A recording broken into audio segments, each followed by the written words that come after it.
കേരളത്തിന്റെ നെല്ലറകളിലൊന്നായ കുട്ടനാട്ടിലെ ആലപ്പുഴ, കോട്ടയം ജില്ലകളിൽപ്പെടുന്ന അപ്പർ കുട്ടനാടൻ മേഖലകളിലേറെയും കരിനിലങ്ങളാണ്.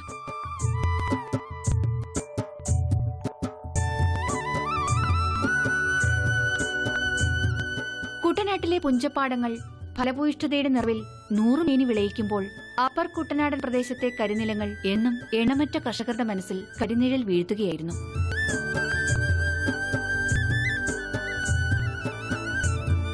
പരമ്പരാഗത കാർഷിക രീതി അവലംബിച്ചു പോന്ന നെൽകർഷകരെ കരിവയലിലെ കറുത്ത മണി ചതിക്കുകയായിരുന്നു എന്ന് പറഞ്ഞാൽ അതിശയോക്തിയില്ല.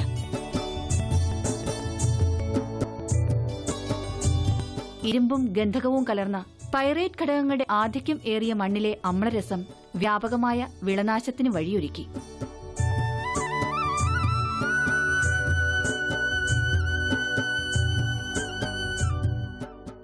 നെൽക്കതിരുകളുടെ വാട്ടം, കരിച്ചിൽ, നെൽമണികളിലെ വർദ്ധിച്ച പതിര് തുടങ്ങിയ കാർഷിക നഷ്ടം കർഷകരെ ദുരിതത്തിലാഴ്ത്തുകയായിരുന്നു. ഇതുമൂലം പല കർഷകരും നെൽകൃഷിയിൽ നിന്ന് അകലുകയും ഒട്ടേറെ പാടങ്ങൾ തരിശുനിലങ്ങളായി മാറുകയും ചെയ്തു. ഈ വൻ കാർഷിക തകർച്ച കണ്ടറിഞ്ഞ കോട്ടയം കൃഷിവിജ്ഞാന കേന്ദ്രം ശാസ്ത്രീയ പഠന നിരീക്ഷണവുമായി കുട്ടനാടൻ കരിനിലങ്ങളിലേക്കെത്തി.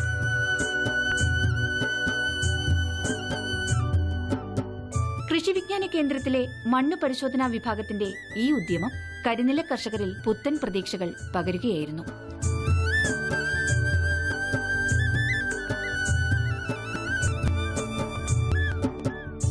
കോട്ടയം ജില്ലയിലെ കല്ലറ, തലയാഴം, എഴുമാൻതുരുത്ത് തുടങ്ങിയ രൂക്ഷമായ കാർഷിക കെടുതി അനുഭവിച്ചു പോരുന്ന കരിനിലങ്ങളിലെ മണ്ണാണ് കൃഷിവിജ്ഞാന കേന്ദ്രം പരിശോധിച്ചത്. ആധുനിക ശാസ്ത്ര സാങ്കേതിക സംവിധാനങ്ങളുള്ള പരീക്ഷണശാലയിൽ കരിനിലത്തിലെ മണ്ണ് സാമ്പിളുകൾ വിദഗ്ധമായ ശാസ്ത്രീയ പഠനങ്ങൾക്കും പരീക്ഷണങ്ങൾക്കും വിധേയമാക്കി. കുട്ടനാടൻ കരിനിലങ്ങളിൽ ഇന്ന് നെൽകർഷകർ ഏറ്റവും അധികം ബുദ്ധിമുട്ട് അനുഭവിക്കുന്നത് നല്ല രീതിയിലുള്ള വിളവ് ലഭിക്കാത്തതാണ്. ഇതിന് പ്രധാനമായ കാരണം നെല്ലിലെ പുളിപ്പാണ്. ഇന്നിപ്പോൾ കുട്ടനാടൻ പാടശേഖരങ്ങളിലെല്ലാം തന്നെ കർഷകർ നെൽകൃഷിയിൽ നിന്ന് പിൻവാങ്ങുന്നു. ഈ ഒരു അവസ്ഥയിൽ പാടം ഉപേക്ഷിച്ച് വിതച്ചതോ നടുന്നതോ ആയ പാടങ്ങളിൽ ഇങ്ങനെയൊരു അവസ്ഥ ഉണ്ടായതിനു ശേഷം അവർ പാടം ഉപേക്ഷിക്കപ്പെട്ട നിലയിലാണ് കാണുന്നത്. പ്രത്യേകിച്ചും കല്ലറ പ്രദേശത്താണ് ഇത് കൂടുതലായിട്ട് ഇപ്പോൾ കണ്ടുവന്നിരുന്നത്. കോട്ടയം കൃഷി വിജ്ഞാന കേന്ദ്രം കർഷകരുടെ ഈ പ്രശ്ന പരിഹാരത്തിനായി കൃഷിയുടെ പരീക്ഷണങ്ങൾ സംഘടിപ്പിക്കുകയും അതിന് ഫലമായി മണ്ണ് പരിശോധന നടത്തുകയും ശാസ്ത്രീയ വളപ്രയോഗ രീതികൾ കർഷകർക്ക് മനസ്സിലാക്കി കൊടുക്കുകയും ചെയ്യുന്നു.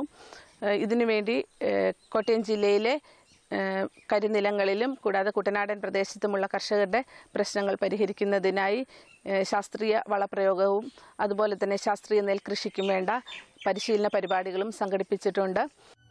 മണ്ണിലെ അളവറ്റ അമ്ലനിലയെ തിരിച്ചറിഞ്ഞ കൃഷിവിജ്ഞാന കേന്ദ്രത്തിലെ ശാസ്ത്രജ്ഞർ അതിനെതിരെയുള്ള പ്രതിരോധ സംവിധാനങ്ങൾക്കും രൂപം നൽകി. ആ ശാസ്ത്രീയ കാർഷികോപാധികളുമായി അവർ കരിവയൽ കർഷകർക്കിടയിലേക്കെത്തി. മണ്ണിന്റെ ഘടനയറിഞ്ഞ് കൃഷി ഇറക്കുക എന്ന നിർദ്ദേശമാണ് കാർഷിക ശാസ്ത്രജ്ഞർ കർഷകരിലേക്ക് എത്തിച്ചത്. നിലമുരുകു വേളയിലുള്ള കുമ്മായ പ്രയോഗം മണ്ണിലെ അമ്ലനിലയെ കുറയ്ക്കാൻ ഉതകുമെന്നുള്ള പഠനങ്ങൾ കർഷകർക്ക് വിശദീകരിച്ചു കൊടുക്കുകയും അവരത് വയലുകളിൽ അവലംബിക്കുകയും ചെയ്തു. വിതയ്ക്കു മുമ്പ് നിലം നിരപ്പാക്കിയ ശേഷം രാജാഫോസ് പോലുള്ള ഫോസ്ഫറസ് വളങ്ങൾ അടിവളമായി നൽകുന്നു. മണ്ണിലെ പുളിപ്പിന്റെ നിലയറിയാനുള്ള മണ്ണ് പരിശോധന പല ഘട്ടങ്ങളിലായും നടക്കുന്നു. പരിശോധനയിലൂടെ മണ്ണിന്റെ ഘടന തിരിച്ചറിഞ്ഞ് കുമ്മായ പ്രയോഗം ചിലപ്പോൾ 3 തവണകളിലേക്കും നീങ്ങുന്നു.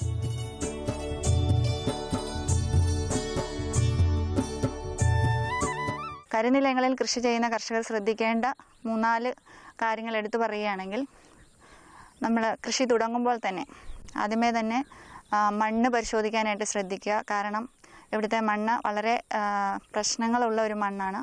അതുകൊണ്ട് മണ്ണ് പരിശോധന വളരെ അത്യാവശ്യമാണ്. അതോടൊപ്പം തന്നെ നിലം ഒരുക്കുന്ന സമയത്ത് നമ്മൾ ആദ്യ ഉഴവിന് തന്നെ മണ്ണിൻ്റെ പുളിപ്പിനനുസൃതമായിട്ടുള്ള ഡോളമൈറ്റിൻ്റെ ഉപയോഗമോ അല്ലെങ്കിൽ ഏതെങ്കിലും കുമ്മായ വസ്തുക്കളുടെ ഉപയോഗം തീർച്ചയായിട്ടും കർഷകർ ചെയ്യേണ്ടതാണ്. അത് പുളിപ്പിനനുസരിച്ചുള്ള അളവ് നിർദ്ദേശിക്കുന്ന അത് പ്രകാരം കുമ്മായ പ്രയോഗം ചെയ്യേണ്ടതാണ്.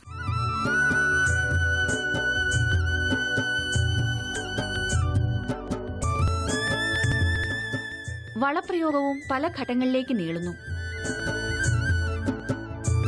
ഞാറു വളർന്ന് 15 ദിവസം കഴിഞ്ഞുള്ള ആദ്യ വളപ്രയോഗത്തെ തുടർന്ന് വളർച്ചയുടെ 30-45 ദിവസങ്ങളിലായും അത് നടക്കുന്നു. കൈമണ്ണിൽ നിന്നും നെൽച്ചെടികൾക്ക് വളം വലിച്ചെടുക്കാനുള്ള ബുദ്ധിമുട്ട് ഒഴിവാക്കുന്നതിനായി NPK സംയുക്തവും ഇതര സൂക്ഷ്മ മൂലകങ്ങളും അടങ്ങിയ വളം ജലത്തിൽ നേർപ്പിച്ച് ഇലകളിൽ തളിച്ചു കൊടുക്കുകയും ചെയ്യുന്നു. ഇലകളിലൂടെ ഊർന്നിറങ്ങുന്ന വളം ചെടി സ്വീകരിക്കുകയും ചെയ്യുന്നു. നെൽച്ചെടിയുടെ ആരോഗ്യകരമായ വളർച്ചയ്ക്കും കീടരോഗ പ്രതിരോധത്തിനും ഈ വളപ്രയോഗം വളരെ പ്രയോജനപ്പെടും. കുമ്മായ പ്രയോഗത്തിന് ശേഷം നമ്മൾ അവസാനത്തെ ഒഴിവിനും ശേഷം നമ്മുടെ നിലം നിരപ്പാക്കുന്ന സമയത്ത് അടിവളമായിട്ട് രാജഫോസ് പോലുള്ള ഫോസ്ഫറസ് വളങ്ങൾ ചേർക്കുക. കർഷകർ കൂടുതലും ഇവിടെ ഫാക്ടം ഫോസ് പോലുള്ള വളമാണ് വർഷങ്ങളായിട്ട് ചെയ്തു പോരുന്നത്. അപ്പം ദീർഘകാലമായിട്ട് ഇത്തരത്തിലുള്ള വളങ്ങൾ ചെയ്യുമ്പോൾ പുളിപ്പ് കൂടാനുള്ള ഒരു സാഹചര്യമുണ്ട്. അതുകൊണ്ട് നമുക്ക് മണ്ണ് പരിശോധനയുടെ അടിസ്ഥാനത്തിൽ ഫോസ്ഫറസിൻ്റെ ആവശ്യമായ അളവിന് വേണ്ടി നമുക്ക് രാജഫോസ് പോലുള്ള ഫോസ്ഫറസ് വളങ്ങൾ അവസാന ഒഴിവിൻ്റെ സമയത്ത് നിരപ്പാക്കുന്ന സമയത്ത് അടിവളമായിട്ട് ഇട്ട് കൊടുക്കാവുന്നതാണ്. പിന്നെ മറ്റൊരു കാര്യം നമ്മുടെ വളപ്രയോഗമാണ്. ഈ മണ്ണിൽ പുളിപ്പിൻ്റെ തീവ്രത ഉണ്ടായതുകൊണ്ട് തന്നെ പല സാഹചര്യങ്ങളിലും നമ്മൾ മണ്ണിലേക്ക് വളം ചേർത്ത് കൊടുക്കുമ്പോൾ ചെടിക്ക് അത് വലിച്ചെടുക്കാൻ സാധിക്കാതെ വരുന്നു. അതുകൊണ്ട് മണ്ണിലെ പുളിപ്പിൻ്റെ അവസ്ഥ അറിഞ്ഞിട്ട് വേണം നമ്മൾ മണ്ണിലേക്ക് വളം ചേർത്ത് കൊടുക്കാൻ. ആദ്യമത്തെ ഒരു കുമ്മായ പ്രയോഗത്തിന് ശേഷം വീണ്ടും നമ്മൾ 3 വളപ്രയോഗമായിട്ടാണ് നമ്മളിവിടെ കർഷകരോട് കൂടുതലായിട്ടും ചെയ്യാൻ പറയുന്നത്. ആദ്യത്തെ വളം ഏകദേശം നമ്മുടെ തൈ പ്രായത്തിൽ, അതായത് വിതച്ച് 15 ദിവസങ്ങൾക്ക് ശേഷം. രണ്ടാമത്തെ വളപ്രയോഗം വീണ്ടും നമ്മളൊരു ചെനപ്പ് പൊട്ടുന്ന സമയം, അതായത് വിതച്ചൊരു മാസം ആകുമ്പോഴത്തേക്കും. മൂന്നാമത്തെ വളപ്രയോഗം വീണ്ടും അടിക്കണ പരുവത്തിൽ, അതായത് വിതച്ചതിന് ശേഷം ഒരു 45-50 ദിവസം ആകുമ്പോഴത്തേക്കും. അപ്പം 3 പ്രാവശ്യമായിട്ടാണ് നമ്മൾ വളപ്രയോഗം പറയുന്നത്. ഞാറുകൾ നിറഞ്ഞ കരിപ്പാടത്ത് ഈർപ്പം നിലനിർത്തേണ്ടത് പരമപ്രധാനമാണ്. ജലാംശം നിൽക്കുന്നതിനാൽ വയലിലെ രാസഘടകങ്ങൾ വിഘടിക്കാതെ ചെടികളെ സംരക്ഷിക്കുന്നു.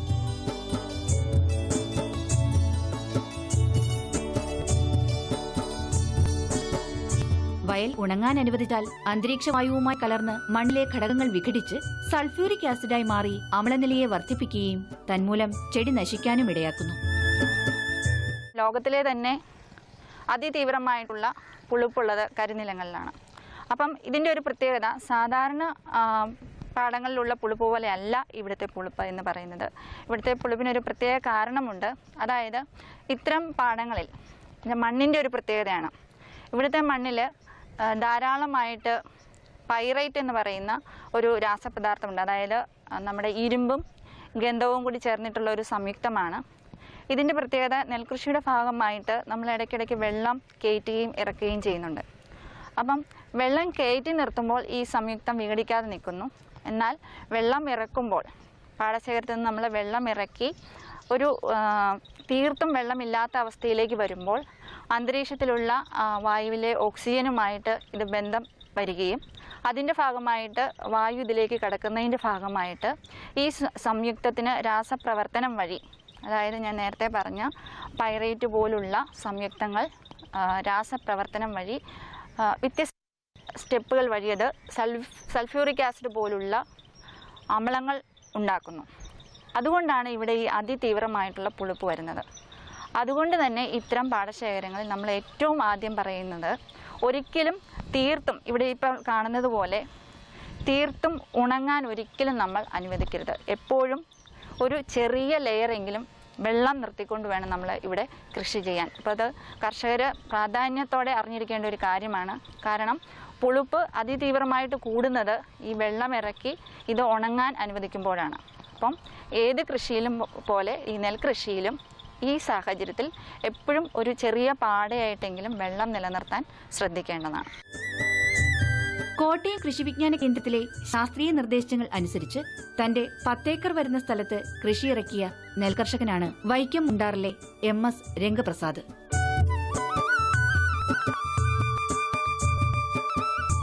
പല ഭാഗങ്ങളിലായി കിടക്കുന്ന രംഗപ്രസാദിന്റെ കരിനെൽ പാടങ്ങൾ കൃഷിയുടെ വിവിധ ഘട്ടങ്ങളിലാണ്. വിതയ്ക്കായി ഒരുങ്ങുന്ന പാടങ്ങൾ,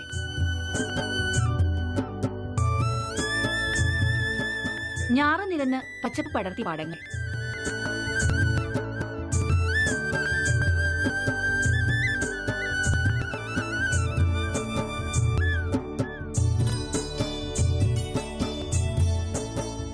വിളഞ്ഞ് കതിർക്കനം മുറ്റിയ പാടങ്ങൾ.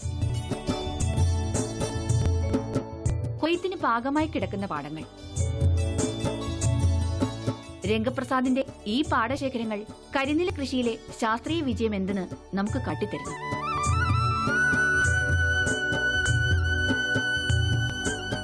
ഞാൻ ഏകദേശം ഒരു 10 ഏക്കറോളം നെല്ല് കൃഷി ചെയ്തുകൊണ്ടിരിക്കുകയാണ്. കുറേ കാലമായിട്ട് ചെയ്തുകൊണ്ടിരിക്കുകയാണ്.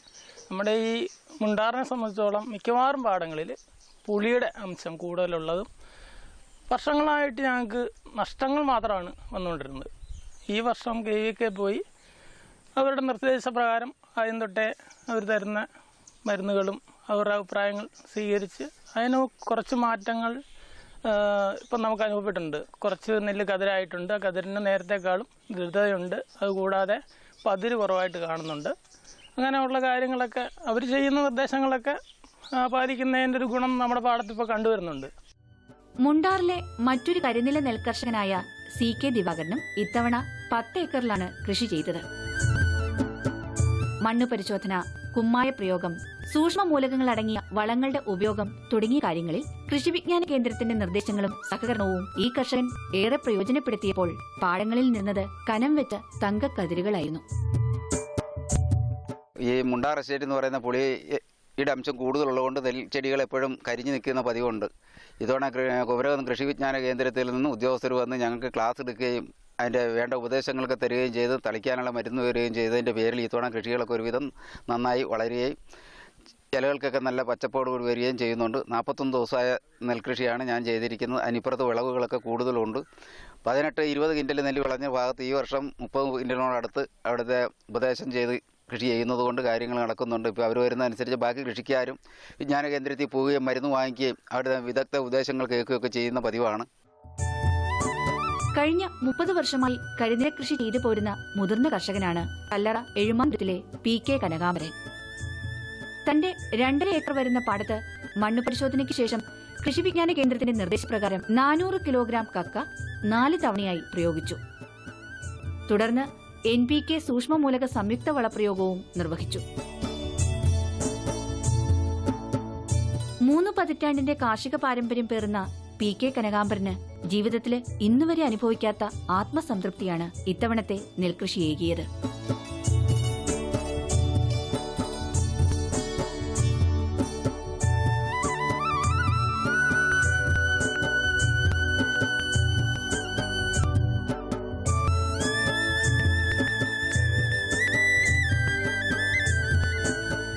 ചേറ്റുപാടത്തെ കൃഷി രീതിയാണ് ഞങ്ങൾ അവലംബിച്ച് പോകുന്നത്.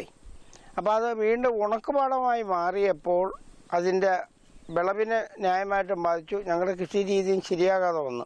അങ്ങനെയാണ് ഞാൻ KVK കുമരകമായിട്ട് ബന്ധപ്പെട്ട് കഴിഞ്ഞപ്പോൾ മണ്ണ് പരിശോധിച്ച് കഴിഞ്ഞപ്പോൾ ഈ മണ്ണിൽ ഏറ്റവും കൂടുതലുള്ളത് പുളിയാണ്. ഈ പുളിയിൽ ഒരു പുല്ല് പോലും കിളിക്കരുതെന്ന് എന്നോട് റിപ്പോർട്ട് ചെയ്തു. അപ്പോൾ അതിനെന്ത് കാര്യമാണ് ഞാൻ ചെയ്യേണ്ടതെന്ന് ഞാൻ ചോദിച്ചപ്പോൾ പറഞ്ഞ് അതിനന്ന് ആ നിർദ്ദേശപ്രകാരം 400 കിലോഗ്രാം കക്ക ഈ മണ്ണിൽ ഉപയോഗിക്കാനാണ് പറഞ്ഞത്. അപ്പം അന്ന് എങ്ങനെയോ നെല്ലുണ്ടായി, ഇന്ന് നെല്ലുണ്ടായി. പക്ഷെ അന്നേരം എനിക്ക് സാമ്പത്തികത്തിന് ലാഭം ഒരുപാടുണ്ട്. ഇതെല്ലാം KVK എന്നുള്ള ഒരു നിർദ്ദേശപ്രകാരവും അവരുടെ സഹകരണ മനോഭാവമാണ് എനിക്കിത്രയും പ്രയോജനം കിട്ടിയിരിക്കുന്നത്. കരിനിലങ്ങളിലെ മണ്ണിന്റെ മനസ്സറിഞ്ഞ കൃഷി വിജ്ഞാന കേന്ദ്രം കർഷകർക്ക് നൽകിയ വിത്തുകളിലേറെയും ഉമ 1285 എന്നീ ഇനങ്ങളിൽപ്പെട്ടവയായിരുന്നു. നിലങ്ങളിലെ അമ്ല ദൂരീകരണവും സൂക്ഷ്മമൂലക പ്രയോഗവും മറ്റും കൊണ്ട് പതിരില്ലാത്ത കനമേറിയ കതിർക്കുലകളാണ് ഓരോ നെൽച്ചെടിയിലും കാണാനായത്. കതിർക്കുലകളുടെ നിറവും മറ്റൊരു പ്രത്യേകതയാണ്. നമ്മളിപ്പോൾ ചെയ്തിട്ടുള്ള ഈ കൃഷിയുടെ പരീക്ഷണങ്ങളെ പറ്റി പറയുകയാണെങ്കിൽ അതായത് ഒരു പാടശേഖരത്തിൽ ഇത് നമുക്ക് വിജയമായി കണ്ടാൽ കർഷകർ മുൻപോട്ട് വന്ന് വീണ്ടും ആവശ്യപ്പെട്ട് ആ രീതിയിൽ നമുക്കിപ്പോൾ നല്ല പ്രതികരണമാണ് കിട്ടുന്നത്. 1-2 പാടങ്ങൾ നമ്മളിപ്പോൾ പരീക്ഷണാടിസ്ഥാനത്തിൽ ചെയ്ത പാടങ്ങളിൽ വളരെ വിജയകരമായി ഇത് ചെയ്യുവാൻ സാധിച്ചു. നമുക്ക് നല്ലൊരു വിളവ് കർഷകർക്ക് ലഭിക്കുന്നു. അതിൻ്റെ ഫലമായി കൂടുതൽ കർഷകർ ഇപ്പോൾ തന്നെ നമുക്ക് പരിശീലനങ്ങൾ നമ്മൾ ഫീൽഡിൽ പോകുമ്പോൾ അറിയാൻ സാധിക്കുന്നത് കർഷകർ ഇങ്ങോട്ട് വന്ന് നമ്മളോട് ആവശ്യപ്പെടുകയാണ് നമുക്ക് വേണ്ട മാർഗ്ഗനിർദ്ദേശങ്ങൾ നൽകണമെന്ന്. കോട്ടയം ജില്ലയിലെ വിവിധ പ്രദേശങ്ങളിലുള്ള നെൽകർഷകർക്ക് ഇവിടെ ഒരു പരിശീലന പരിപാടി കൃഷി വിജ്ഞാന കേന്ദ്രം സംഘടിപ്പിക്കുകയും അതായത് കൃഷി തുടങ്ങുന്നതിന് തൊട്ട് മുൻപായി ഇവർക്ക് വേണ്ട മാർഗ്ഗനിർദ്ദേശങ്ങൾ നൽകി ഇവരെ ഈ ഒരു ശാസ്ത്രീയമായ കൃഷി രീതികളെ പറ്റി പരിശീലനം നൽകി ഇതിൽ സജ്ജരാക്കുകയുമാണ് കൃഷി വിജ്ഞാന കേന്ദ്രം ലക്ഷ്യമിടുന്നത്. കരിനിലങ്ങളിലെ നെൽകൃഷി ആദായകരമാക്കാൻ ആദ്യം ചെയ്യേണ്ടത് മണ്ണ് പരിശോധനയാണ്. അതിനുള്ള എല്ലാ ശാസ്ത്രീയ സംവിധാനങ്ങളും കോട്ടയം കൃഷി വിജ്ഞാന കേന്ദ്രത്തിലെ മണ്ണുശാസ്ത്ര വിഭാഗത്തിലുണ്ട്.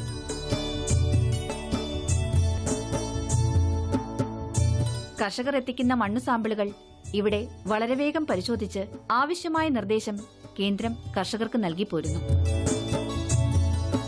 ഒപ്പം തന്നെ കൃഷിയിടങ്ങളിലേക്കെത്തി കൃഷിയുടെ വിവിധ ഘട്ടങ്ങളിൽ ഇടപെട്ട് കരിനില കർഷകർക്ക് കൃഷി വിജ്ഞാന കേന്ദ്രം താങ്ങും തണലുമായി മാറുന്നു.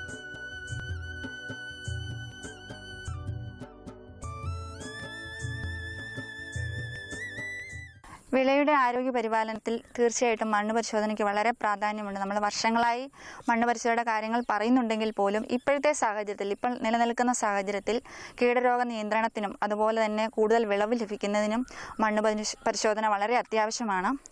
അപ്പോൾ കർഷകർ പലപ്പോഴും പറയുന്ന പല ബുദ്ധിമുട്ടുകളുണ്ട്, പരിശോധനാ ഫലം വൈകുന്നു എന്നൊക്കെ. കൃഷിഭവനുകളിലും അതുപോലെ കൃഷി ഡിപ്പാർട്ട്മെൻറ്റിലും നമ്മുടെ കൃഷി വിജ്ഞാന കേന്ദ്രം കുമരകത്തുള്ള കൃഷി വിജ്ഞാന കേന്ദ്രത്തിലും മണ്ണ് പരിശോധന സൗകര്യം ലഭ്യമാണ്. നമ്മൾ പ്രധാന മൂലകങ്ങളും ദ്വിതീയ മൂലകങ്ങളും സൂക്ഷ്മ മൂലകങ്ങളും പരിശോധിക്കുന്നുണ്ട്. പരിശോധന ഫലം വളരെ കൃത്യമായി തന്നെ വളരെ പരിമിതമായിട്ടുള്ള സമയത്തിനുള്ളിൽ തന്നെ കൊടുക്കുന്നുണ്ട്. കോട്ടയം ആലപ്പുഴ ജില്ലയിലെ അപ്പർ കുട്ടനാടൻ കരിനിലങ്ങളിലേറെയും ഇപ്പോൾ കൊയ്ത്തുത്സവ വേളയിലാണ്. പരന്ന പാടങ്ങളിൽ കൊയ്ത്തന്ത്രം വിളഞ്ഞ് സ്വർണ്ണവർണ്ണമണിഞ്ഞ കതിർക്കുലകളെ മുറിച്ചെടുത്ത് മുരണ്ടു നീങ്ങുന്നു. വൈക്കോലുകൾ വീശിമാറ്റി നെൽമണി ചുരിഞ്ഞ് മൂടക്കൂടുമ്പോൾ ഈ അപ്പർ കുട്ടനാടൻ കരിനില കർഷകർക്ക് ഓരാണ്ടിന്റെ ജന്മസാഫല്യം.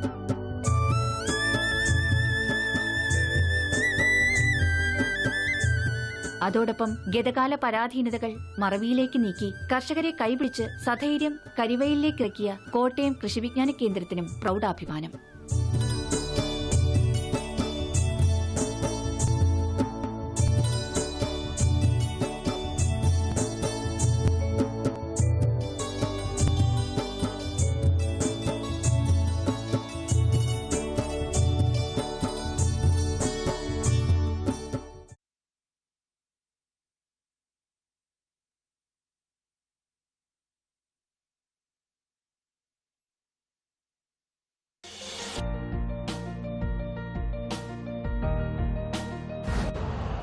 यूरिया का स्वदेशी उत्पादन 70 लाख टन बढ़ाने के लिए 6 उर्वरक संयंत्रों का उद्धार किया जा रहा है।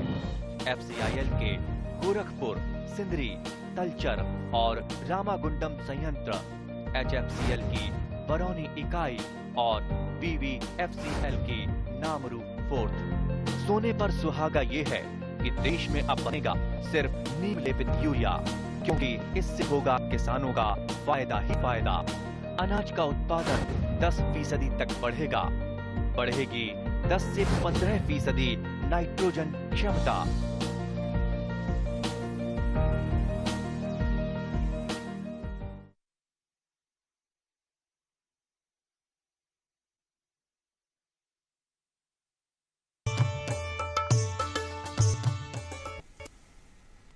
നമസ്കാരം. ദൂരദർശൻ കാർഷിക വാർത്തകളിലേക്ക് സ്വാഗതം. പ്രധാന വാർത്തകൾ. കീടനാശിനികളുടെ വിൽപ്പനയും ഉപയോഗവും നിയന്ത്രിക്കുന്നതിന് മാർഗനിർദ്ദേശങ്ങൾ. സംയോജിത മത്സ്യകൃഷി.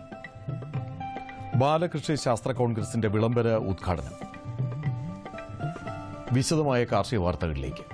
കീടനാശിനികളുടെ വിതരണവും വിൽപ്പനയും ഉപയോഗവും ഗുണനിലവാരവും നിയന്ത്രിക്കുന്നതിന് കൃഷി ഡയറക്ടർ മാർഗനിർദ്ദേശങ്ങൾ നൽകി. അംഗീകൃത കീടനാശിനി ഡിപ്പോകളിലൂടെ അല്ലാതെ കർഷകർ അനധികൃതമായി കീടനാശിനികൾ വാങ്ങുന്നതും കൃഷിയിടങ്ങളിൽ ഉപയോഗിക്കുന്നതും പൂർണ്ണമായി നിയന്ത്രിക്കേണ്ടതാണ്. ഡിപ്പോയിൽ നിന്നും കീടനാശിനികൾ വാങ്ങുമ്പോൾ ക്യാഷ് ബിൽ ചോദിച്ചു വാങ്ങണം. നിരോധിക്കപ്പെട്ട കീടനാശിനികൾ കൃഷിയിടങ്ങളിൽ പ്രയോഗിക്കുന്നത് ശ്രദ്ധയിൽപ്പെടുന്ന പക്ഷം ബന്ധപ്പെട്ട കർഷകർക്ക് നോട്ടീസ് നൽകും. തുടർന്നും ഇത് ആവർത്തിച്ചാൽ വൈദ്യുതി സൗജന്യം ഉൾപ്പെടെ കൃഷിവകുപ്പിൽ നിന്നുള്ള എല്ലാ ആനുകൂല്യങ്ങളും നഷ്ടമാകുമെന്ന് കാണിച്ച് കർശന താക്കീതോടെ രണ്ടാമതും നോട്ടീസ് നൽകും. പിന്നീടും നിരോധിത കീടനാശിനികളുടെ ഉപയോഗം തുടർന്നാൽ അത്തരം കർഷകരെ കൃഷി വകുപ്പിന്റെ നിലവിലുള്ള പദ്ധതികളിൽ നിന്നും അയോഗ്യരാക്കുകയും ചെയ്യും. കൃഷി ഓഫീസർമാർ നൽകുന്ന ശുപാർശ കുറിപ്പിന്റെ അടിസ്ഥാനത്തിൽ മാത്രമേ ഡിപ്പോകളിൽ വിൽപ്പന നടത്താൻ പാടുള്ളൂ. ഫിഷറീസ് വകുപ്പിന്റെ സംയോജിത ഫാമിംഗ് പദ്ധതി പ്രകാരം കുട്ടനാടിലെയും തൃശൂരിലെ കോൾനിലങ്ങളിലെയും പാടങ്ങളിൽ നെല്ലും മീനും കൃഷി ചെയ്യാൻ സാമ്പത്തിക സഹായം നൽകുന്നു. കുട്ടനാട്ടിലെ 40,000 ഹെക്ടർ വരുന്ന ഉരപ്പു നിലങ്ങൾ പുഞ്ചകൃഷിക്ക് ശേഷം 6 മാസത്തോളം തരിശായി കിടക്കും. ഒരു വിള കൊഞ്ച് കൃഷി ചെയ്യാൻ ഈ സ്ഥലം പ്രയോജനപ്പെടുത്താം. ഇതുവഴി 1 ഹെക്ടർ പാടശേഖരത്തു നിന്നും ഉദ്ദേശം 1 ടൺ ആറ്റുകൊഞ്ച് അധികമായി ഉൽപ്പാദിപ്പിക്കാൻ കഴിയും. അഡാക്കിന്റെ എറണാകുളത്തും ആലപ്പുഴയിലുമുള്ള ഓഫീസുകൾ വഴി കൃഷിക്ക് ആവശ്യമായ സാങ്കേതിക ഉപദേശവും ധനസഹായവും ലഭിക്കും. കൂടുതൽ വിവരങ്ങൾക്ക് അഡാക്കിന്റെ റീജിയണൽ ഓഫീസുകളുമായോ ഇനി പറയുന്ന ഫോൺ നമ്പരുമായോ ബന്ധപ്പെടുക. ആലപ്പുഴ 0477 2262 എറണാകുളം 0484 2805479. മൃഗസംരക്ഷണ വകുപ്പിന്റെ 2016-17 പദ്ധതിയിൽ ഉൾപ്പെടുത്തി കറവയന്ത്രം സ്ഥാപിക്കുന്നതിന് പദ്ധതിക്ക് തിരുവനന്തപുരം ജില്ലയിലുള്ള ഒരു ഗുണഭോക്താവിന് 25,000 രൂപ നിരക്കിൽ 65 പേർക്ക് കറവയന്ത്രം സ്ഥാപിക്കുന്നതിന് ധനസഹായം നൽകുന്നു. താൽപര്യമുള്ള കർഷകർ ബന്ധപ്പെട്ട പഞ്ചായത്തിലെ മൃഗാശുപത്രിയുമായി ബന്ധപ്പെടേണ്ടതാണ്. പൂരിപ്പിച്ച അപേക്ഷകൾ ഈ മാസം 25-ന് മുൻപായി ലഭിക്കണമെന്ന് തിരുവനന്തപുരം ജില്ലാ മൃഗസംരക്ഷണ ഓഫീസർ അറിയിക്കുന്നു. മൃഗസംരക്ഷണ വകുപ്പിന്റെ കുടപ്പനക്കുന്ന് മൃഗസംരക്ഷണ പരിശീലന കേന്ദ്രത്തിൽ വെച്ച് ഈ മാസം 28 മുതൽ 30 വരെ പശു വളർത്തലിൽ പരിശീലനം നൽകുന്നു. കൂടുതൽ വിവരങ്ങൾക്ക് 0471 273 2918 എന്ന ഫോൺ നമ്പറിൽ വിളിക്കുക. കോട്ടയം ജില്ലയിലെ തലയോലപ്പറമ്പ് മൃഗസംരക്ഷണ പരിശീലന കേന്ദ്രത്തിൽ ഈ മാസം 25-ന് കാട വളർത്തലിലും 28, 29, 30 തീയതികളിൽ മുട്ടക്കോഴി വളർത്തലിലും സൗജന്യ പരിശീലനം നൽകുന്നു. കൂടുതൽ വിവരങ്ങൾക്ക് വിളിക്കേണ്ട ഫോൺ നമ്പർ 048229 234323. കാർഷിക സർവകലാശാല മണ്ണുത്തി കമ്മ്യൂണിക്കേഷൻ സെന്ററിൽ നവംബർ 30-ന് നടത്തുന്ന കൂൺ കൃഷി പരിശീലനത്തിൽ പങ്കെടുക്കാൻ താൽപര്യമുള്ളവർ ഇനി പറയുന്ന നമ്പറുകളിൽ വിളിച്ച് പേര് രജിസ്റ്റർ ചെയ്യുക. ഫീസ് 500 രൂപയാണ്. Phone number 8068639281. ക്ഷീരവികസന വകുപ്പിന്റെ വാർഷിക പദ്ധതി പ്രകാരം 20 സെന്റിൽ കുറയാത്ത സ്ഥലത്ത് ഹൈബ്രിഡ് നേപ്പിയർ പുല്ല് കൃഷി ചെയ്യുന്നതിന് ഓച്ചിറ ബ്ലോക്കിലെ ക്ഷീര കർഷകരിൽ നിന്നും അപേക്ഷകൾ ക്ഷണിക്കുന്നു. അപേക്ഷയോടൊപ്പം സെന്റ് ഒന്നിന് 9 രൂപ തോതിൽ രജിസ്ട്രേഷൻ ഫീസും അടയ്ക്കണം. കൃഷിക്ക് ആവശ്യമായ പുൽക്കടകൾ സൗജന്യമായി ലഭിക്കും. കൃഷി ചെലവ് ഇനത്തിൽ സെന്റ് ഒന്നിന് 50 രൂപ നിരക്കിൽ ധനസഹായവും നൽകും. താൽപര്യമുള്ള കർഷകർ ഓച്ചിറ ക്ഷീരസഹകരണ സംഘങ്ങളുമായോ ഓച്ചിറ ബ്ലോക്കിൽ പ്രവർത്തിക്കുന്ന ക്ഷീരവികസന ഓഫീസുമായോ ബന്ധപ്പെടേണ്ടതാണ്. ക്ഷീരവികസന വകുപ്പിന്റെ പട്ടത്തുള്ള ക്ഷീര പരിശീലന കേന്ദ്രത്തിൽ വെച്ച് നവംബർ 28 മുതൽ ഡിസംബർ 3 വരെ 6 ദിവസം ക്ഷീര കർഷകർക്ക് വേണ്ടിയുള്ള പരിശീലന പരിപാടി സംഘടിപ്പിക്കുന്നു. താൽപര്യമുള്ള ക്ഷീര കർഷകർ നവംബർ 26-ന് വൈകുന്നേരം 4 മണിക്ക് മുമ്പായി ഫോൺ മുഖേന രജിസ്റ്റർ ചെയ്യേണ്ടതാണ്. രജിസ്ട്രേഷൻ ഫീസ് 10 രൂപയാണ്. വിളിക്കേണ്ട ഫോൺ നമ്പർ 0471 2440911. 7ാമത് കേരള ബാലകൃഷി ശാസ്ത്ര കോൺഗ്രസിന്റെ വിളംബര ഉദ്ഘാടനം കൃഷിമന്ത്രി V S Sunilkumar Holy Angels government higher secondary സ്കൂളിൽ ഇന്ന് നിർവഹിച്ചു. 2017 ജനുവരി 12, 13, 14 തീയതികളിലാണ് ബാലകൃഷി ശാസ്ത്ര കോൺഗ്രസ് നടക്കുന്നത്. തിരുവനന്തപുരം ജില്ലാ പഞ്ചായത്ത് പ്രസിഡന്റ് PK മധു അധ്യക്ഷത വഹിച്ച ചടങ്ങിൽ കൃഷി ആചാര്യൻ R ഹേലി മുഖ്യപ്രഭാഷണം നടത്തി. ഇനി കമ്പോള വില നിലവാരം. വെളിച്ചെണ്ണ കൊച്ചിയിൽ 9,900 രൂപ, കോഴിക്കോട് 10,700 രൂപ, തൃശൂരിൽ 9,800 രൂപ. കൊപ്ര കൊച്ചിയിൽ 6,685 രൂപ, കോഴിക്കോട് 6,800 രൂപ, തൃശൂരിൽ 6,655 രൂപ. കുരുമുളക് അൺഗാർബിൾഡ് 65,800 രൂപ, ഗാർബിൾഡ് 68,800 രൂപ. ചുക്കു മീഡിയം 12,500 രൂപ, ബെസ്റ്റ് 14,000 രൂപ. മഞ്ഞൾ സേലത്ത് 9,400 രൂപ, ഈറോഡിൽ 9,600 രൂപ. കൊച്ചിയിൽ റബ്ബർ 5ാം ഗ്രേഡ് 12,700 രൂപ, 4ാം ഗ്രേഡ് 12,900 രൂപ. കോട്ടയത്ത് റബ്ബർ 5ാം ഗ്രേഡ് 12,700 രൂപ, 4ാം ഗ്രേഡ് 12,900 രൂപ. കമ്പോള നിലവാരം കൊച്ചി മാർക്കറ്റിൽ. വെളിച്ചെണ്ണ 9,900 രൂപ, കൊപ്ര 6,685 രൂപ, പിണ്ണാക്ക് എക്സ്പെല്ലർ 2,000 രൂപ, റോട്ടറി 2,300 രൂപ, കുരുമുളക് അൺഗാർബിൾഡ് 65,800 രൂപ, ഗാർബിൾഡ് 68,800 രൂപ, ചുക്ക് മീഡിയം 12,500 രൂപ, ബെസ്റ്റ് 14,000 രൂപ, മഞ്ഞൾ നാടൻ 11,500 രൂപ, അടയ്ക്ക പുതിയത് 17,000-നും 18,000-നും മധ്യേ, ജാതിക്ക തൊണ്ടൻ 200-നും 220-നും മധ്യേ, തൊണ്ടില്ലാത്തത് 400-നും 425-നും മധ്യേ, ജാതിപത്രി 600-നും 850-നും മധ്യേ, ഗ്രാമ്പു 750 രൂപ. റബ്ബർ RSS 5-ാം ഗ്രേഡ് 12,700 രൂപ, 4-ാം ഗ്രേഡ് 12,900 രൂപ, ഒട്ടുപാൽ 8,600 രൂപ, ലാറ്റക്സ് 8,000 രൂപ. കമ്പോള അവലോകനം.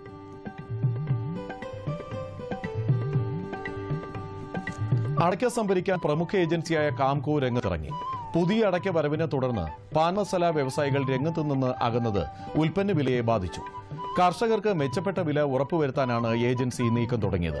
പുതിയ അടയ്ക്കയ്ക്ക് വില 170-നും 180-നും മധ്യേ രേഖപ്പെടുത്തി. കുരുമുളക് മുന്നേറ്റം തുടരുന്നു. ആഭ്യന്തര ആവശ്യം വർദ്ധിച്ചതും ഉൽപാദന മേഖലയിൽ നിന്നുള്ള ചരക്ക് നീക്കം കുറഞ്ഞതും വിപണി നേട്ടമാക്കി. അൺഗാർബിൾഡ് മുളക് വില 300 രൂപ വർദ്ധിച്ച് 65,800-ൽ എത്തി. തെക്കൻ കേരളത്തിൽ മൂപ്പ് കുറഞ്ഞ കുരുമുളകിന്റെ വിളവെടുപ്പ് പുരോഗമിക്കുന്നു. ഏലക്ക സംഭരണം കുറച്ച് വിലക്കയറ്റത്തെ പിടിച്ചു നിർത്താൻ വാങ്ങലുകാർ ശ്രമം നടത്തി. വണ്ടൻമേട്ടിൽ ഇന്ന് 22 ടൺ ഏലക്ക മാത്രമാണ് ലേലത്തിന് വന്നത്. മികച്ച ഇനങ്ങൾ കിലോ 1,390 രൂപ രേഖപ്പെടുത്തി. വിദേശത്ത് റബ്ബർ വില താഴ്ന്നെങ്കിലും ഇന്ത്യൻ വ്യവസായികൾ ഷീറ്റ് സംഭരിച്ചത് വില ഉയർത്തി. 4-ാം ഗ്രേഡ് കിലോ 129 രൂപയായി രേഖപ്പെടുത്തി. മധ്യകേരളത്തിൽ റബ്ബർ ടാപ്പിംഗ് രംഗം സജീവമാണ്. ഇനി കാലാവസ്ഥ. പ്രധാന നഗരങ്ങളിൽ രേഖപ്പെടുത്തിയ താപനില: കണ്ണൂർ കൂടിയ താപനില 35.3 ഡിഗ്രി സെൽഷ്യസ്, കുറഞ്ഞ താപനില 23.4 ഡിഗ്രി സെൽഷ്യസ്. കോഴിക്കോട് 35.3, 24.5. കൊച്ചി 33.2, 24.4. ആലപ്പുഴ 33.8, 25.4. പുനലൂർ 34, 23.6. തിരുവനന്തപുരം കൂടിയ താപനില 33 ഡിഗ്രി സെൽഷ്യസ്, കുറഞ്ഞ താപനില 25.1 ഡിഗ്രി സെൽഷ്യസ്. ഇതോടെ ഇന്നത്തെ കാർഷിക വാർത്തകൾ പൂർണ്ണമാകുന്നു. നമസ്കാരം.